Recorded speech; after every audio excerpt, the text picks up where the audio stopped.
Assalaamu calaykum. Fiidiyowgan maanta waxaan waxyar ka iftiiminaynaa taariikhda wiilkan.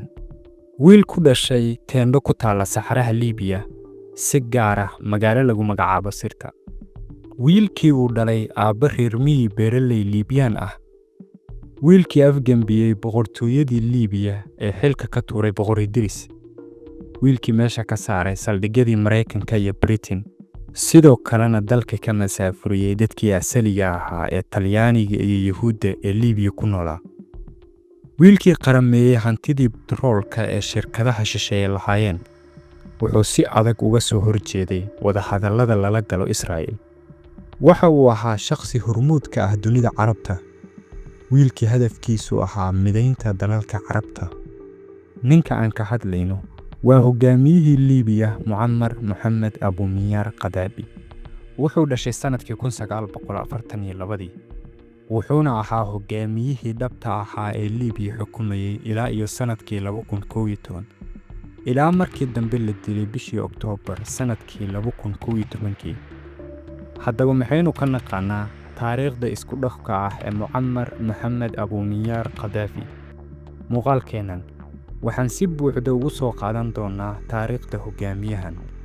Balse intaanan u guda gelin muuqaalka, haddii ay tahay markii kugu horeysay, fadlan like saar muuqaalka, sidoo kalena ku soo biir kanalka oo subscribe garee. Mahadsan. Muammar al-Gaddafi wuxuu ku dhashay agagaarka magaalada Sirta ee dhacda dalka Liibiya sanadkii 1942. Wuxuu ahaa yaraantiisii dhanka waxbarashada arday karti badan.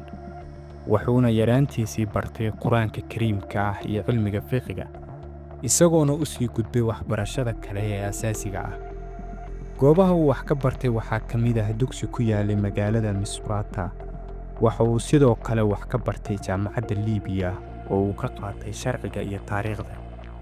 Waxa uu sidoo kale wax ka bartay dugsiga militariga ee Benghazi Military Academy sanadkii 1963.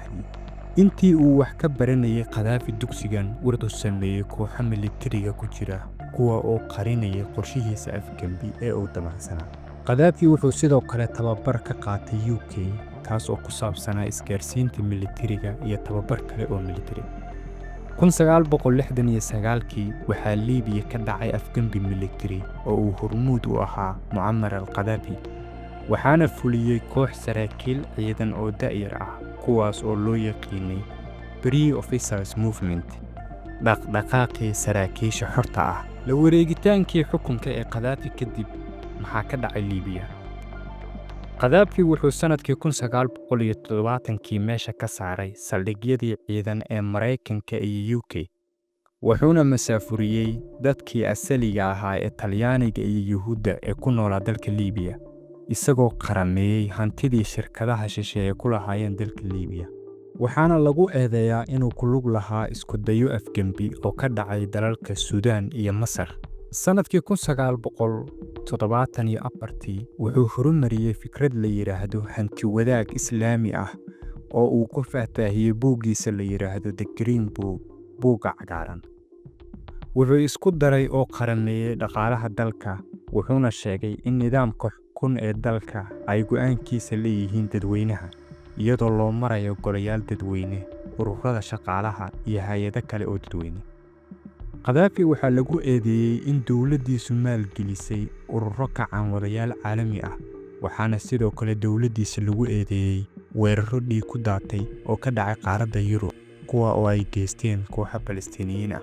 Sidoo kale waxaa dowladda Liibiya lagu eedeeyey ka qayb qaadashadii burburinta diyaaraddii Lockerbie, taasoo ay ku geeriyoodeen dhammaan rakaabkii saarnaa diyaaradda. Waxaa sidoo kale jiray khilaafyo iyo isfahan darro soo kala dhex gashay dalka Liibiya iyo dalalka Mareykanka iyo Ingiriiska, taasoo sababtay in madaxweynihii Mareykanka ee xilligaas Ronald Reagan uu amray in weerar lagu qaado hoyga Korneyl Muammar al-Gaddafi. waxaana weerar ka dhacay hoyga Gaddafi ku dhintay gabar uu dhalay Gaddafi oo magaceeda la oran jiray Hina. Waxaa dhulka lala simay gurigii Gaddafi iyadoo ay ku naf waayeen 60 qof ka gadaal markay iskaashadeen Ameerikaanka iyo Ingiriisku. waxaana ay dowladahaasi ku eedeeyeen Liibiya in ay maleegtay silsilado dilal ah oo xitaa taabtay askar ka tirsan Ingiriiska, qaraxyo lagu qaaday goobo habeenkii lagu caweeyo oo ku yaalay galbeedka Berliin iyagoo si toos ah ugu eedeeyay Korneyl Muammar al-Qadaafi inuu taageero kooxaha argagixisada ah. Dalka Liibiya ayaa waxaa lagu soo rogay cunaqabatayn, taasoo sabab looga dhigay inuu ka dambeeyay qaraxii diyaaradda rakaabka ee ku burburtay Lockerbie, Scotland, sanadkii 1988. Ka qayb qaadashadii la sheegay ee Liibiya ee burburinta diyaaraddii rakaabka waxay keentay ciqaabo ay dejisay Qaramada Midoobay iyo Mareykanka, taasoo Qadaafi ka fogeysay bulshada caalamka. Si kastaba ha ahaatee, dabayaaqadii 1990-yadii, Qadaafi waxa uu ku wareejiyey mas'uuliyiintii lagu tuhunsanaa weerarka hay'adaha caalamiga ah.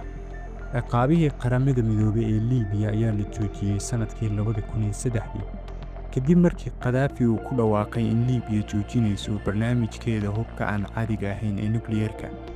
Mareykankuna wuxuu sidoo kale joojiyey inta badan ciqaabihiisii. Inkasta oo qaar ka mid ah dadka falanqeeya ay weli dhaleeceeyeen, tallaabooyinkani waxay fursad u siiyeen dib u hagaajinta muuqaalka Qadaafi ee caalamka iyo dib u soo noqoshada tartiibta ah ee Liibiya bulshada caalamka dhexdeeda.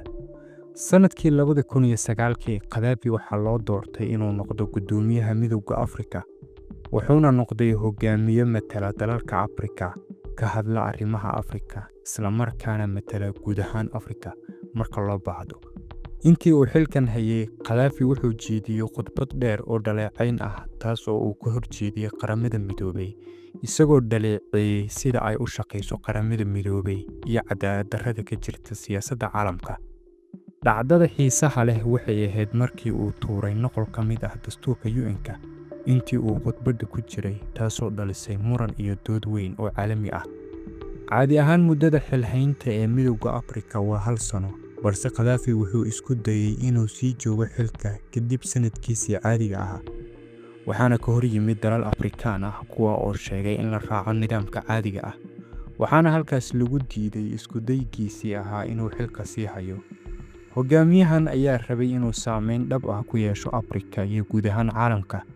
Xiriir fiican waxa uu la lahaa madaxda Afrikaanka ah, waxaana uu gacan weyn ka siiyey madaxweynihii dalka Koonfur Afrika, Mr. Nelson Mandela, xilligii uu la dagaalamayay midabta koorka.